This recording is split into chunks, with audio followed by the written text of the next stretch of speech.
भाग्य का खेल। एक गांव में पारो नामक एक गरीब विधवा रहती थी।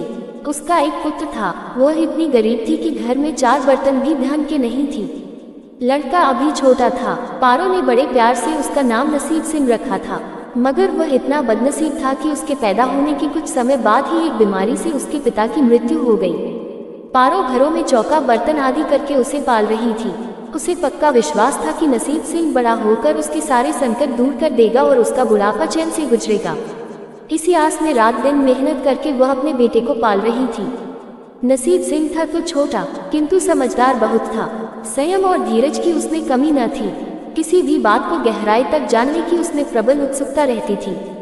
एक दिन उसने अपनी माँ से पूछा, माँ, हम इतने गरीब क्यों हैं?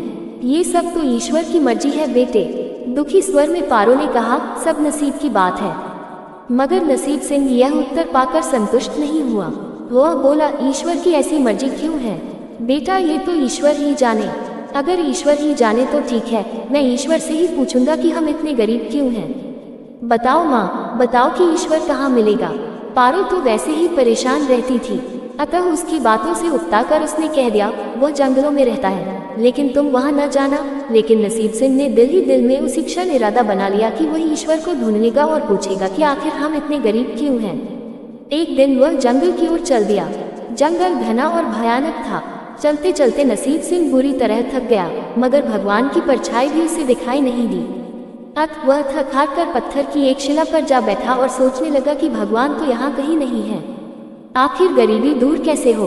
तभी संयोगवश मृत्यु लोक का भ्रमण करते करते शिव पार्वती उधर ही आ निकले। उन्होंने बच्चे को वहां बैठे देखा तो उन्हें बड़ा अचरज हुआ कि यह अबोध बालक इस बीहड़ जंगल में बैठा क्या कर रहा है।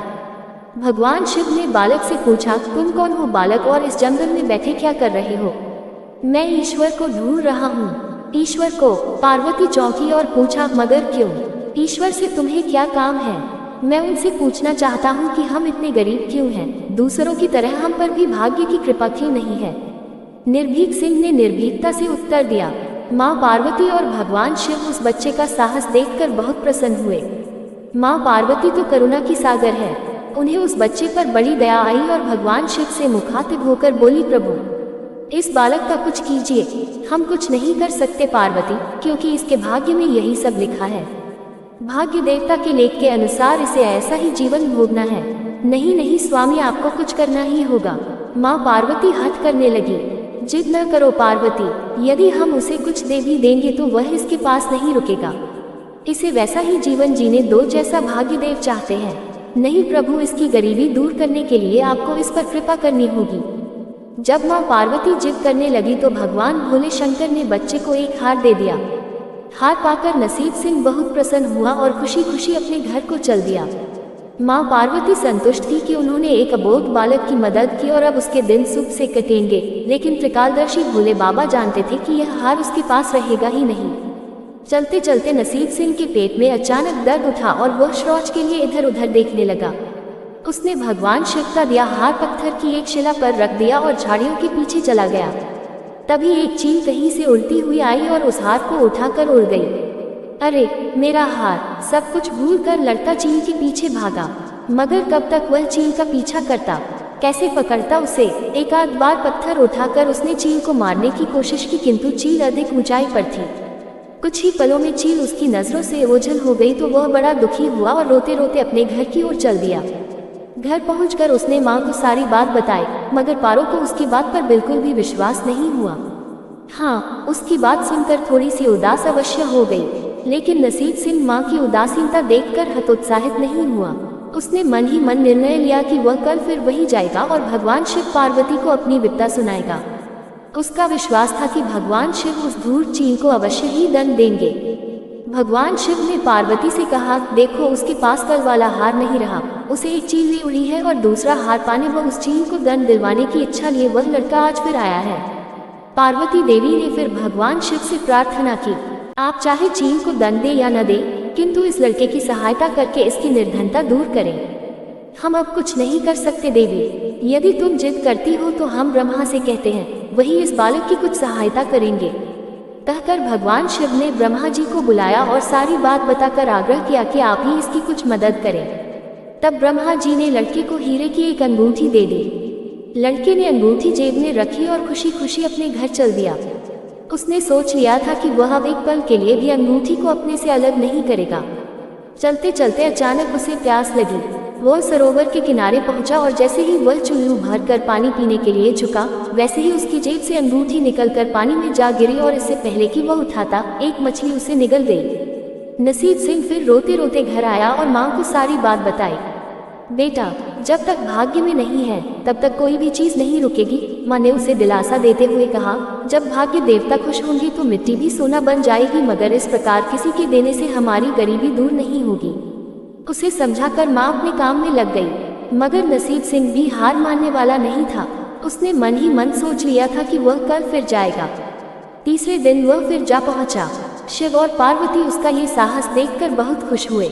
शिव जी ने इस बार ब्रह्मा जी के पास जाकर बात की कि वह लड़का तो बड़ा साहसी है, इसका कुछ उद्धार किया जाना चाहिए। तब ब्रह्मा जी ने सलाह दी कि हमें भगवान श्री हरि के पास जाना चाहिए, वही इसका कोई हल बताएंगे। अतः वह श्री हरि के पास जा पहुँचे। पूरी बात सुनकर भगवान विष्णु ने नसीब सिंह को कुछ हीरे दिए। हीरे पाकर वह बहुत खुश हुआ और इस बार बिना कहीं रुके उसने सीधे अपने घर जाने का निश्चय किया, क्योंकि 2 बार उसकी चीजें खो चुकी थी। जब वह घर पहुंचा, माँ घर पर नहीं थी। अतः नसीब सिंह ने हीरे एक लोटे में रखकर कोने में छिपा दिए और माँ को ढूंढने निकल पड़ा। वह मन ही मन सोचने लगा कि अब माँ को किसी के घर काम करने की क्या आवश्यकता है, अब तो वह भी अमीर बन गए हैं। उधर पीछे से चोर उसके घर में घुसे और जो भी सामान हाथ लगा लेकर भाग निकले। उस सामान में लोटा भी था जिसमें हीरे रखे थे। जब वह माँ के साथ वापस आया तो देखा कि हीरे गायब थे। इतना ही नहीं, घर का दूसरा सामान भी गायब था। अब तो उसकी माँ को बहुत गुस्सा आया। वह बोली, क्यों मुझे नई नई कहानियाँ सुनाकर पागल बनाता जा रहा है। सारा दिन आवारा की तरह इधर उधर भटकता रहता है और शाम को पिटाई के आड़ से कोई नई कहानी सुना देता है। माँ की डांट सुनकर लड़का रोने लगा। वह तो केवल वही जानता था कि जो कुछ भी उसने बताया था वह सत्य था। डांट खाकर लड़के की हिम्मत और बढ़ गई और अगले दिन वह फिर उसी स्थान पर जा पहुंचा। भगवान भोले शंकर सोचने लगे कि इस पर इतनी मुसीबतें पड़ी लेकिन इसने हिम्मत नहीं हारी। इससे वह बहुत प्रसन्न हुए और भाग्य देवी के पास जाकर बोले, ये लड़का बहुत ही साहसी, हिम्मती और धीरज वाला है। ऐसा व्यक्ति अभागा नहीं हो सकता, इसे कुछ दे दो। आज्ञा पाकर भाग्य की देवी ने नसीब सिंह को सोने का एक सिक्का दिया। सिक्का लेकर नसीब सिंह खुशी खुशी अपने घर को चल दिया। जब उसने घर जाकर वह सिक्का अपनी माँ को दिया तो उसकी माँ बहुत खुश हुई। अब क्योंकि उन पर भाग्य देवी की कृपा हो गई थी, अतः सारे काम ही अपने आप शुभ होने लगे। दूसरे दिन ही एक मछली वाला उसके गांव में मछली बेचने आया तो लड़के ने वही सिक्का देकर मछली खरीद ली। उसकी माँ ने मछली का पेट चीरा तो वह अंगूठी निकली जो ब्रह्मदेव ने उसे दी थी और जो उसकी जेब से तालाब में गिर गई थी। माँ ने अंगूठी संभाल कर रख ली और नसीब सिंह से बोली, जा बेटा, जंगल से थोड़ी लकड़ियाँ ले आ, आज घर में ईंधन बिल्कुल नहीं है। लड़का कुल्हाड़ी लेकर जंगल की ओर चल दिया। वहां जाकर जिस पेड़ पर लकड़ी काटने के लिए चढ़ा, वहां उसी चील का घोंसला था जो उसका हार उठाकर ले गई थी। लड़के ने देखा कि चील कहीं आसपास नहीं थी। नसीब सिंह ने अपना हार उठा लिया और जो भी थोड़ी बहुत लकड़ियां पेड़ के आसपास पड़ी थी वही उठाकर घर की ओर चल दिया। माँ हार पाकर बहुत खुश हुई। अब तो देखते ही देखते उनके दिन बदल गए। घर में किसी चीज का अभाव नहीं रहा।